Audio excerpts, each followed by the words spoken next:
Nuestra labor es eliminar la preocupación y voy a darle 2 o 3 ideas simples que puede usar. Número 1, que es una de las más populares de todas, simplemente es esto: viva un día a la vez. Viva un día a la vez. No se preocupe por lo que pueda pasar mañana. No se preocupe por lo que pueda pasar dentro de un año o dentro de 6 meses. Solo haga lo mejor que pueda ahora. Hay una hermosa frase de Teddy Roosevelt. Dijo algo que significaba esto: haz lo que puedas, donde estés, con lo que tienes, y no te preocupes por el resto. Haz lo que puedas, donde estés, con lo que tienes, y no te preocupes por el resto. La clave número 2 para tratar con las preocupaciones, y yo tengo un enorme número de retos que enfrento en mi vida empresarial, y es llegar a los hechos. Esto es muy importante, llegar a los hechos. No los hechos aparentes, no los hechos rápidos, no los hechos que parecen obvios, sino entender los hechos reales. Tomar el tiempo para examinar una situación y descubrir cuál es la verdad real de la misma. He descubierto que la mayoría de las situaciones de preocupación se evaporan si hay suficientes hechos. Si oye que alguien ha hecho algo o no, si oye sobre un cambio en su negocio, en su vida personal o un cambio en una de sus relaciones, averigüe, llame a esa persona, descubra de la fuente correcta la respuesta y a menudo descubrirá que los hechos eliminan la preocupación. La mayoría de las personas que se preocupan son las que prefieren preocuparse que tomar el tiempo para preguntar y averiguar qué es lo que ocurre exactamente. Pregunte, investigue, lea, haga su tarea, consiga los hechos. Uno de los requisitos más importantes, por cierto, para su éxito en los negocios o en alguna otra cosa, en cualquier otro campo, es consiga los hechos que necesita para que sus respuestas sean exactas y actualizadas. El tercer método se llama el destructor de preocupaciones. Destructor de preocupaciones es una expresión que inventó uno de nuestros graduados. Dijo que esta expresión literalmente salvó su negocio y salvó su salud mental. Es una de las técnicas más simples, se lo juro, es dinamita. Consiste en 4 pasos. Bien, paso número 1. Si tiene usted algo en mente, defínalo claramente por escrito. Defínalo claramente por escrito. Siéntese, tome tiempo para escribirlo y dígase de qué estoy preocupado exactamente. Siéntese y escríbalo. Estoy preocupado por esto, y describa la situación exactamente como la ve. Una de las grandes metas en la vida es lograr la paz mental, y la razón por la que muy pocas personas tienen paz mental es porque no la ven como una meta bastante importante, y si lo hacen no se toman el tiempo para entender lo que se interpone entre ellos y su paz mental. Ya hablamos de uno de los principales obstáculos o principales pares de obstáculos, que son los patrones de hábitos negativos. El temor al fracaso, el temor al rechazo. Estos nos roban una enorme cantidad de paz mental, y también hablamos de sentimientos de culpa, sentimientos de inadaptabilidad, de falta de mérito, de no merecer, etc. También ellos nos roban paz mental. Pero en esta sesión quiero hablar de la última, por así llamarlo, clave a esta discusión de emociones negativas, y es a lo que llamamos imaginación negativa. Las palabras imaginación negativa vienen de un extenso cuerpo de literatura que fue escrito a principios de siglo. Encontraron que la imaginación negativa es algo que creamos en nosotros mismos y que al mismo tiempo nos causa una enorme cantidad de estrés y desesperación. La imaginación negativa crea temor. Y una de las mejores definiciones del temor que he visto últimamente se llama experiencias de fantasía que parecen reales. Experiencias de fantasía que parecen reales. En otras palabras, son experiencias que creamos en nuestra mente y en nuestra imaginación y vivimos con ellas. Y entre más vivimos con ellas, más reales se vuelven. Tengo 3 hijos y si los dejo ver una película de miedo, aunque insistan en verla, comienzan a pensar que hay criaturas monstruosas bajo su cama, en sus alcobas, etc. Son las experiencias de fantasía que se vuelven reales. Y una vez, con el pequeño Michael, no pudimos lograr que durmiera en su alcoba porque estaba convencido de que había monstruos ahí. ¿A qué llamo imaginación negativa? Lo traduzco como preocupación. La preocupación es una forma sostenida de temor causada por la indecisión. La preocupación es una forma sostenida de temor causada por la indecisión. ¿Eso qué significa? Significa que cuando tomamos decisiones, nos deshacemos de la preocupación. Hace algunos años se hizo un estudio donde muchas personas fueron estudiadas y se les preguntó de qué se preocupaban en ese momento. Por las respuestas vieron que esto es de lo que las personas se preocupan. Un 40% de las preocupaciones que las personas tenían era por cosas que nunca pasaron. Se dieron cuenta de que las cosas por las que estaban preocupadas nunca pasarían. Iban a llegar tarde, o iban a perder sus trabajos, o no iban a funcionar bien en una relación. La siguiente cifra, 30%, eran cosas que habían ocurrido en el pasado, que ya habían pasado y no podía hacerse nada al respecto. 12% de las preocupaciones eran por la salud. En la mayoría de los casos, preocupaciones innecesarias. Pensaban que tenían un dolor, una enfermedad, un sufrimiento o algo más que no resultó ser verdad. El 10% de las cosas que les preocupaban eran triviales. Les preocupaba tener morralla para el parquímetro o si alguien les telefonearía o no. Preocupaciones realmente irrelevantes. Solo un 8% de las preocupaciones eran por algo sustancial, y de ese 8%, la mitad o el 4% estaban totalmente fuera del control de la persona. Estaban preocupados por saber si la China Roja invadiría Vietnam del Norte y cosas similares. De todos modos, la persona no podía hacer nada. Básicamente, la investigación muestra que casi un 96% de todo lo que nos preocupa o más es irrelevante. Nunca pasó, no vale la pena preocuparse por ello. ¿De dónde viene la preocupación? Pues viene de una mentalidad de preocupación. Si fue criado en una familia donde su madre o su padre eran preocupones, usted tal vez también sea otro preocupón. Es una respuesta condicionada. Los veía preocuparse y quiere ser como ellos porque eran las personas más importantes en su mundo, así que se preocupa también. Y conozco a niños de 4 o 5 años que son muy preocupones. Y ellos y sus padres se sientan juntos y se preocupan aunque no hay nada por qué hacerlo. Pero son las experiencias de fantasía que se vuelven reales. Nuestra labor es eliminar la preocupación y voy a darle 2 o 3 ideas simples que puede usar. Número 1, que es una de las más populares de todas, simplemente es esto: viva un día a la vez.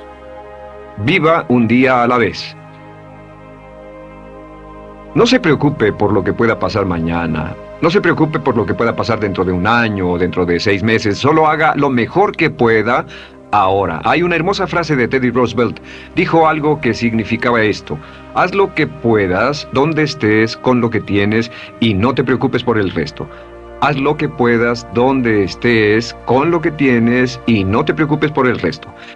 La clave número 2 para tratar con las preocupaciones, y yo tengo un enorme número de retos que enfrento en mi vida empresarial, y es llegar a los hechos. Esto es muy importante, llegar a los hechos.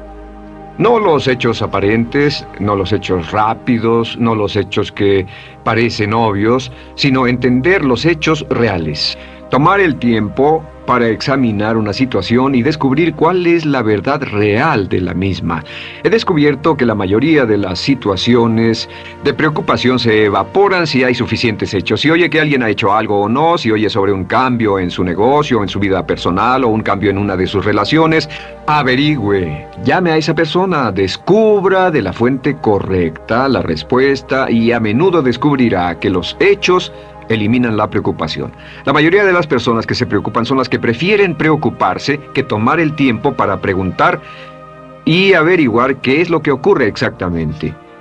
Pregunte, investigue, lea, haga su tarea, consiga los hechos. Uno de los requisitos más importantes, por cierto, para su éxito en los negocios o en alguna otra cosa, en cualquier otro campo, es consiga los hechos que necesita para que sus respuestas sean exactas y actualizadas. El tercer método se llama el destructor de preocupaciones. Destructor de preocupaciones es una expresión que inventó uno de nuestros graduados. Dijo que esta expresión literalmente salvó su negocio y salvó su salud mental. Es una de las técnicas más simples, se lo juro, es dinamita. Consiste en 4 pasos.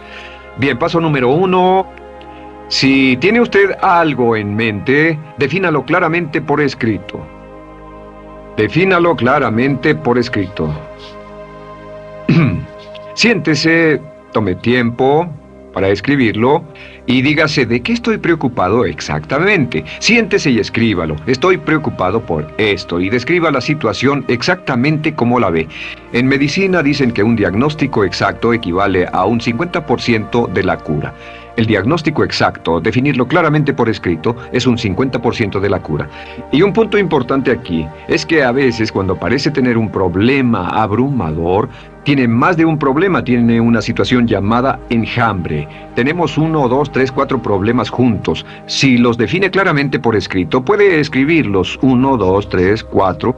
Hay varios pequeños problemas juntos que le preocupan. A veces, si elimina usted una de esas dificultades, el resto se evapora. A veces un problema de un grupo de problemas es la clave y lo demás es irrelevante. Esté alerta a eso y defínalo por escrito. El número 2 es, una vez que lo defina claramente, esta es la clave, determine el peor desenlace posible. Determine el peor desenlace posible. En otras palabras, pregúntese, ¿cuál es la peor cosa que podría pasar como resultado de esa situación? Piénselo bien, si pasara lo peor que podría ser, determine el peor desenlace posible. Una cosa interesante pasa aquí. Descubrimos que en la preocupación no estamos preocupados ni estresados por un evento. El evento no nos preocupa. Lo que nos preocupa es la anticipación de ese evento y la resistencia que ponemos psicológicamente deseando, esperando, orando que no llegue ese evento. Si determinamos cuál puede ser el peor desenlace posible y dice que lo peor que podría pasar es esto, y lo concretamos y lo ponemos por escrito, descubrimos algo notable. Su preocupación desaparece. Parece evaporarse en cuanto definimos el peor desenlace posible, y es que el estrés viene de no querer enfrentar lo que podría pasar. Hablaremos más tarde de esto, pero es el fenómeno psicológico de la negación. Lo negamos, no queremos enfrentarlo. Si tiene una inversión y la inversión cada día está peor, debe decirse a sí mismo qué es lo peor que podría pasar con esta inversión, y lo peor es que puede perderlo todo. Una vez que diga, lo perderé todo, de pronto ya no está preocupado por eso, porque sabe qué es lo que puede pasar. El tercer paso, permítanme un segundo, con respecto a una relación. A veces estamos en una relación muy infeliz y decimos, ¿qué es lo peor que podría pasar aquí? Lo peor que podría pasar es que pierda la relación. La relación desaparece. Debe preguntarse a sí mismo, ¿me matará eso? ¿Moriré al perder la inversión? ¿Moriré al perder el trabajo? ¿Me matará el perder la relación? La respuesta, por supuesto, es no. Uno se recupera de casi cualquier cosa. Y número 3, por cierto, hay muchas personas que tienen y presentan los signos de cáncer, pero no van con el doctor porque no quieren saber. El estrés de no saber, de hecho, exaspera el curso de la enfermedad y finalmente, cuando tienen que ir al doctor, ha llegado tan lejos que el doctor no puede salvarlos. Pero el estrés de no enfrentar la posibilidad los mantiene alejados de un doctor en el momento en que éste podría ayudarlos. Número 3, prepárese a aceptar lo peor en caso de que ocurra. Aceptar lo peor en caso de que ocurra. No es ser pasivo, no es ser fatalista. Solo diga, si nada puede hacerse, y esto debe pasar, debo aceptarlo. Tengo un dicho que uso mucho y es, lo que no puede curarse, debe soportarse. Lo que no puede curarse, debe soportarse. Pues bien, si esto llega a pasar, lo acepto y aprendo a vivir con eso. No voy a dejar que me despedace, no voy a dejar que me mate. Número 4 es, comience inmediatamente a mejorar lo peor. Comience a mejorar inmediatamente lo peor. ¿Qué significa? Significa que ahora acepta que puede pasar y ha decidido que vivirá con ello en caso de que ocurra. Y ahora hará todo lo posible para trabajar y para asegurarse de que no ocurra. Por cierto, en los negocios se llama el análisis minimax de lamentos. Es minimizar el máximo lamento. En otras palabras, es decir, ¿qué es lo peor que puede pasar y cómo puedo minimizar el máximo lamento? La técnica Minimax es una técnica tremenda porque aclara su mente considerablemente, y una de las mejores formas de usarla es muy eficiente. Tome un pedazo de papel, trace una línea en el centro y en el margen superior, y luego en la parte izquierda escriba en este lado una definición. Una definición clara de lo que lo está molestando. En este lado escribe PDP. Peor desenlace posible, y después escribe 1, estoy preocupado por esto, y lo escribe, y acá lo peor que puede pasar es esto. 2, estoy preocupado por esto, lo peor que puede pasar es esto, y así. Usted verá que cada vez que haga esto, el problema se evapora. Y la mayoría, por supuesto no toda, la mayoría del estrés o la desesperación desaparece. Su mente se aclara y con una mente clara puede enfrentarlo en forma efectiva. Ahora, el punto final con respecto a toda esta idea de preocupación e imaginación negativa es ¿cuál es el antídoto? ¿Cuál es el antídoto de la preocupación? ¿Cuál cree que sea? Pues simplemente esto, es actuar con un propósito. El único antídoto de la preocupación es actuar con propósito. Todo lo que lo lleve al extremo donde pueda actuar con un propósito, donde se pueda mover con firmeza. Como Shakespeare dice, si usas los brazos contra el mar de problemas, al hacerlo acabas con ellos. Cualquier cosa que lo lleve a actuar firmemente y con un propósito, eliminará la preocupación. ¿Por qué? Por lo que llamamos la ley de sustitución. No puede estar pensando en un problema o en una situación y pensando y actuando a propósito para resolverla y preocupándose por ella al mismo tiempo. La preocupación casi siempre surge cuando se tiene demasiado tiempo en las manos. Es una forma de establecimiento negativo de metas. ¿Recuerda que hablamos de la ley de la concentración? Dice que lo que siembra, cosechará. Pues cuando tiene una situación que le preocupa, ¿qué se encuentra haciendo? Lo que se encuentra haciendo es pensando, hablando, cosechando, imaginando vívidamente exactamente lo que no quiere. La ley de la expectativa dice lo que se espera llegará a su vida. Aquello a lo que más temía ha llegado a mí, como dice en el libro de Job. La ley de la atracción dice que atraerá a su vida a las personas y las circunstancias que van de acuerdo con sus pensamientos dominantes. La razón por la que empleamos un módulo completo para hablar de preocupación es esta, es que hay algunas personas que no se preocupan por nada. Este método, por cierto, de determinar el peor desenlace posible, el destructor de preocupaciones, también es un método tremendo para toma de decisiones. Cuando está en una situación y debe tomar una decisión de una u otra forma, la primera pregunta que debe hacerse cuando lo haya analizado es ¿qué es lo peor que podría pasar? Recuerdo al gran Paul Getty, quien hace años fue uno de los hombres más ricos del mundo, dijo que este método de determinar el peor lado posible, lo usaba como un método de toma de decisiones en todos los negocios que emprendía. En todo lo que emprendía se preguntaba ¿qué es lo peor que puede pasar? Y se aseguraba de que lo peor no pasara. Así que tome la decisión ahora de que va a eliminar la preocupación, las experiencias fantásticas que parezcan reales, que va a aceptar el peor desenlace posible que pueda ocurrir y luego ocuparse y hacer todo lo humanamente posible para tomar una actitud constructiva, para eliminar la situación preocupante y desecharla. Esta es la clave para eliminar el final de lo peor de nuestras emociones negativas. Un hombre lleva consigo su éxito o su fracaso. No depende de condiciones externas. Ralph Waldo Trine.